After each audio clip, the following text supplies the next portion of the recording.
The Hearts of Gold podcast is brought to you by the Grow and Share Network, produced by Off the Walter Media. Welcome to Hearts of Gold. Today we have Gabby with us. Hi, Gabby. Hi. Can you tell us about your Girl Scout Gold Award project? My project is the Purrrfect Home. My project targeted community cats in the Gainesville area, specifically helping relieve a lot of the stresses on our local trap-neuter-release Operation Catnip. I donated and helped and volunteered there. I also built cat houses for the local area, which were deployed by people who took them up from Operation Catnip. I also decided to raise awareness for the mental health benefits towards university students that community cats have, as University of Florida has a lot of community cats, specifically Tenders is a very famous cat of ours.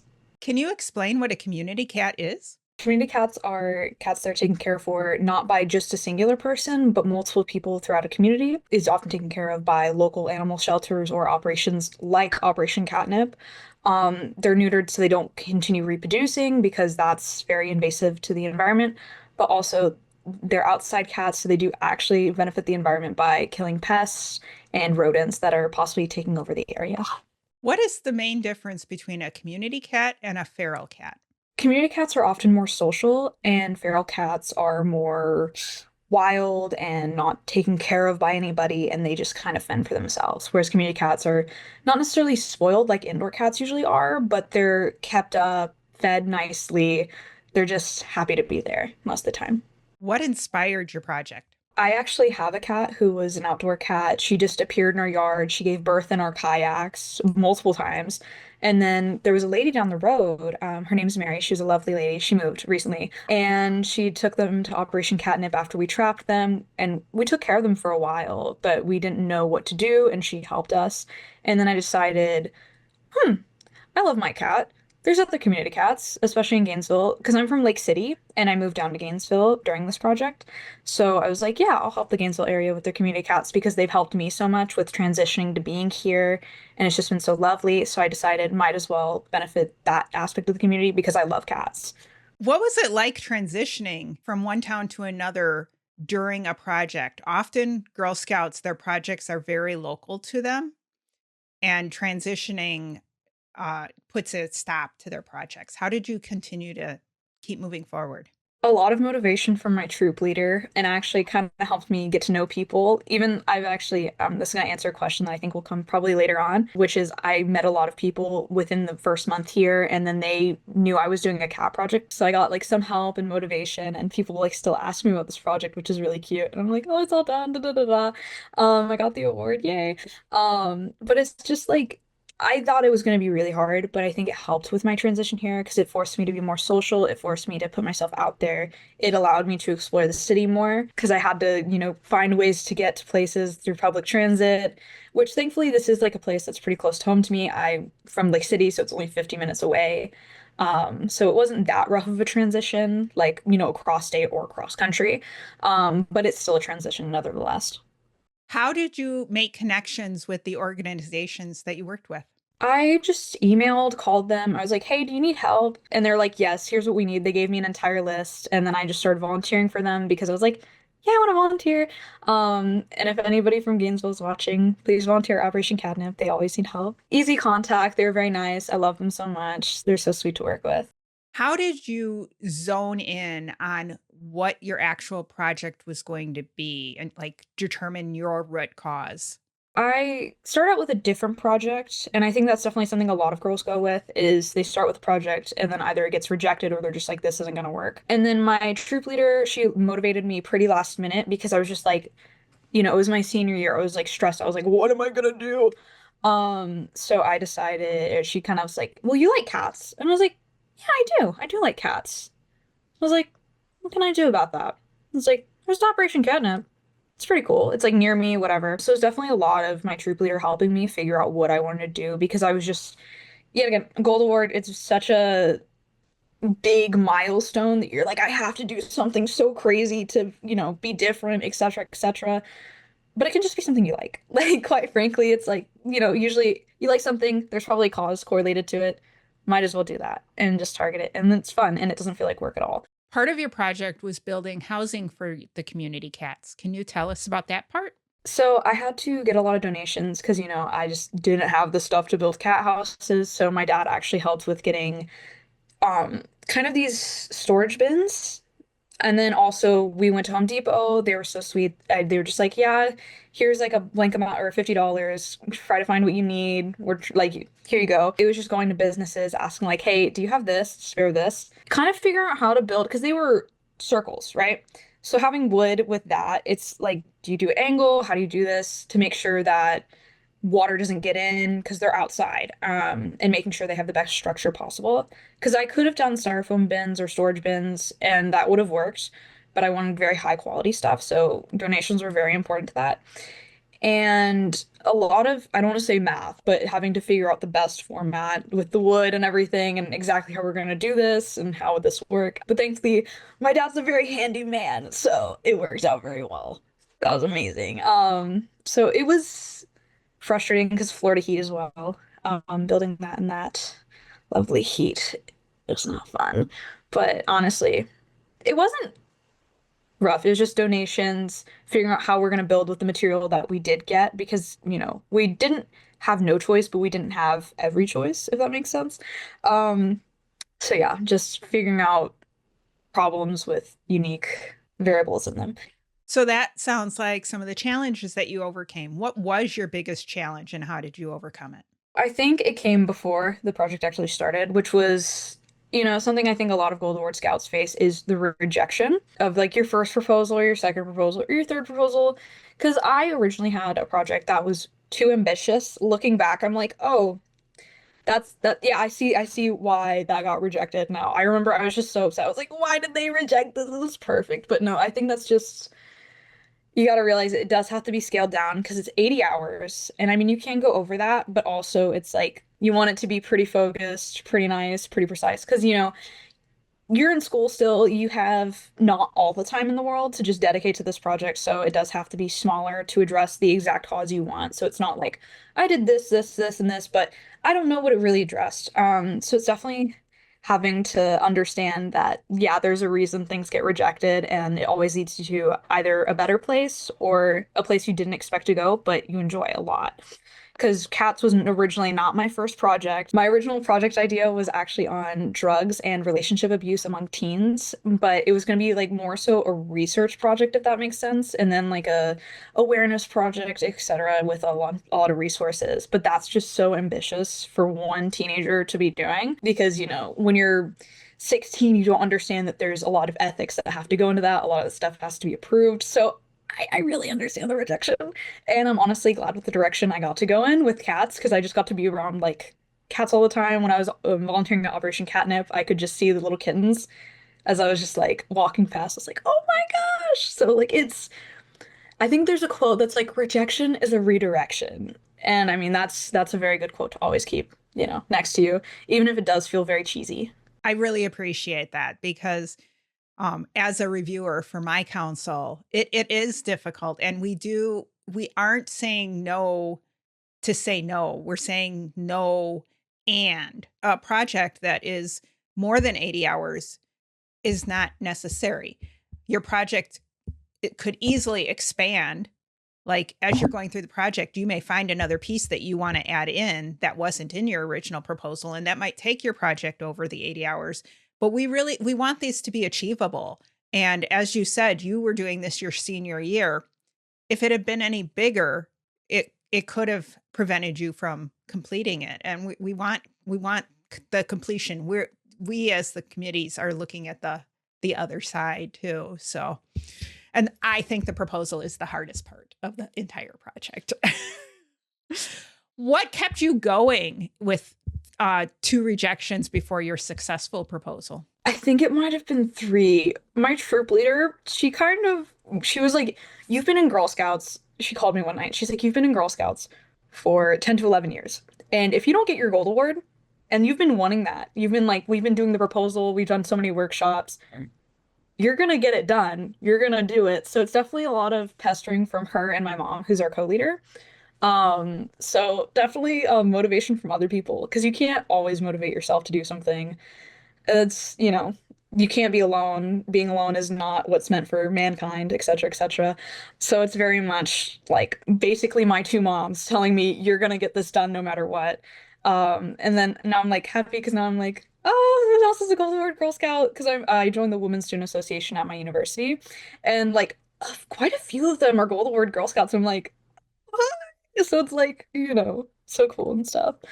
So it's definitely like very hard because you're like, oh, what's the point if I'm getting rejected so much? But it's always worth it in the end. And what did you learn from those proposal rejections? Definitely overcoming rejection. I mean, that's always going to be something you have to do, always going to have to be a struggle to go through because I don't think anybody can perfectly be like, oh, I got rejected. That's whatever. Nobody's ever going to perfectly overcome that. But I think it was definitely building me up to be able to handle rejections from, applications I put in, other stuff in the future. It's just the building brick for being able to handle it and knowing that I can move forward and do other stuff and sometimes move forward to better things. Who else was on your team and how did they help you? I had, my parents helping me with transportation. And then also I had my friend Carson, her mom, and her mom's girlfriend. They helped with the building process and just were good motivating of people of the team. I had my best friend Tara, who's also another Girl Scout, to approve a lot of social media posts. And then also I think she runs the Gator Cats UF Instagram. It's like and she helped me with finding resources and what to do. And she helped me back and forward with, what I need to do and what I, couldn't do on UF's campus. Can you tell us about the Gator Cats? So there's quite a lot of them. Some of them aren't as social as others. The most social is Tenders, and she actually just got out of the cat hospital because she got a laceration on her tongue, sadly. Which is having to cause more awareness to not leave cans out, even though, yes, it's food, you just put it on the ground and leave it and clean up after yourself. There was also one who I put in a lot of my presentations and a lot of my postings, which was Baby. She lives near Pew Hall, and she's just like this old little lady, and she's around the same breed as my cat, so she's just very sassy and so cutesy. There's a lot of fluffy ones around. There's just a lot of colonies, but a lot of them are very like, feed me and leave me, like most cats are. What's a special memory from your project? The cat houses, they moved so much because I built them in my hometown. I built them at my friend's house, like all the way in Orlando. So it was like a 2-hour drive to go build there. Just a lot of the building processes. And then, asking like my new friends, like, hey, you want to come help me build? And then also, this project just moved everywhere. And I feel like that's like the most special part of it. Because like, you think, oh, it's just going to stay stationary. But with, transitioning to a new city, always having plans and whatnot. It's like nothing stays in one place. And I mean, that's kind of how a lot of, especially my high school years were, because I just constantly had plans, Girl Scouts, all the other stuff I did. So it's just like really proving, yeah, everything's going to continue moving everywhere. And I really love it. It's so fun. And just being like, oh yeah, here's what I'm doing. Because people are like, what is that? I'm like, cat houses. As a high schooler getting ready to graduate and doing this Gold Award project, how do you do time balance? Honestly, the 80 hours go very quickly. And if you do a project of something that you love, something that's fun, it's easier to get done because you're just like, oh, I'll dedicate blank hours of this today, but sometimes you'll go over. And then also having multiple facets to your project, such as how I had building a cat house, volunteering, social media. It's a good balance to have because, you're going to want to do especially one thing more than the other, but it's always good to have multiple things to do at once because you're going to get bored, you're going to get tired. So to make that time management easier, having multiple different tasks that you can do and finish is really good. So once you're done with that, you're like, yes. And then you can move on to the next thing, which is already mostly done. You're like, yes. And then it just goes so quickly and it's so fun.